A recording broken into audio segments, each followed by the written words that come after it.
Assalamualaikum warahmatullahi wabarakatuh. Saya Alipia Kamalasari akan menyampaikan kontekstualisasi pendidikan yang memerdekakan pada topik 5, demonstrasi kontekstual. Pembelajaran yang berpihak pada murid. Pembelajaran yang berpihak pada murid merupakan pembelajaran yang memberikan kesempatan bagi murid untuk mengemukakan pendapat dan memberi kebebasan membangun sendiri pengetahuannya dan tidak selalu menuruti keinginan guru.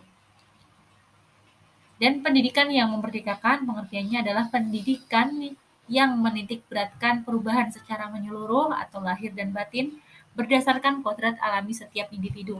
Kemerdekaan yang dimaksud dalam pendidikan itu bersifat tiga hal: berdiri sendiri, tidak bergantung pada orang lain, dan dapat mengatur dirinya sendiri. Sedangkan pendidikan yang memerdekakan menurut Ki Hajar Dewantara adalah suatu proses pendidikan yang meletakkan unsur kebebasan anak didik untuk mengatur dirinya sendiri, bertumbuh dan berkembang menurut kodratnya secara lahiriah dan batiniah. Dan prinsip pendidikan yang memerdekakan adalah prinsip pendidikan yang memerdekakan sebuah pemahaman yang diaplikasikan melalui pemikiran yang merdeka, yaitu pemikiran seorang pendidik yang bebas dan tidak terbelenggu. Pemikiran bahwa kita harus bertanggung jawab atas apa yang terjadi pada murid yang dititipkan ke kita dalam hidupnya. Dan praktik pembelajaran yang memerdekakan yaitu pembelajaran yang memantik guru untuk selalu berefleksi, sehingga akan selalu muncul ide atau inisiasi kita untuk memperbaiki jika ada kegagalan dari proses pembelajaran. Kita belajar dari murid, dan murid akan menghargai guru. Misalnya, dengan mengaitkan materi pembelajaran dengan mengintegrasikan kondisi alam dan sekitarnya melalui pendekatan kontekstual, atau dengan mengaitkan dengan budaya melalui cultural responsive teaching.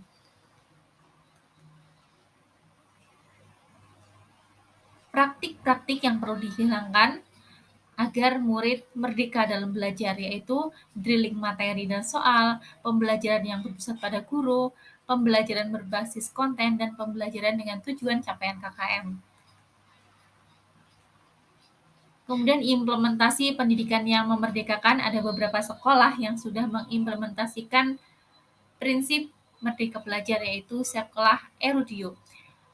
Praktik baik yang telah dilakukan pada sekolah ini adalah membuat setiap siswa bisa belajar tanpa paksaan dan sesuai dengan cita-cita dan harapan hidupnya.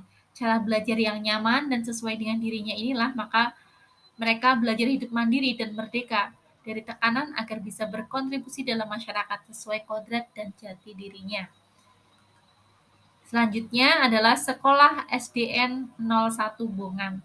Praktik yang telah dilakukan adalah di sekolah ini tidak membuat peserta didik terpaksa mengikuti kurikulum yang berlaku. Pembelajaran tidak semestinya harus di ruang kelas.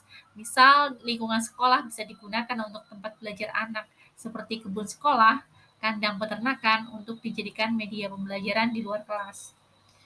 Kemudian di Sanggar Akar Anak atau Sanggar Anak Akar, praktik baik yang telah dilakukan adalah memerdekakan peserta didik melalui beberapa tujuan supaya mencapai tujuan hakikat pendidikan, yaitu dengan menjadikan pendidik sebagai ekosistem agar peserta didik dapat mengembangkan kemampuannya melalui ekosistem pendidikan tersebut.